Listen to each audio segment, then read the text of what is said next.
आहेत कशामुळे येतात त्यांच्यामुळं बरोबर आहे. त्यांनी तुम्हाला वाटतं त्यात काय विषय, पण त्या काळी काय होतं, इंग्रजाची सत्ता होती, गुलामगिरी होती.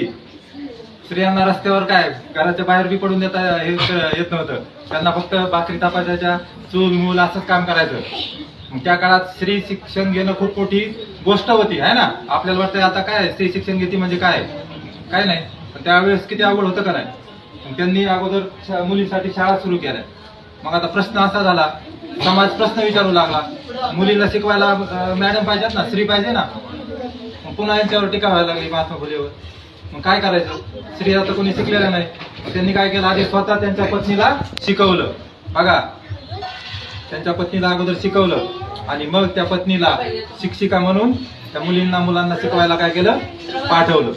बरोबर आहे. आणि मग काय झालं पहा, आता जे उच्चवर्णीय लोक आहेत किंवा जे वरच्या समाजातले, त्यांना आवडलं नाही, रुचलं नाही.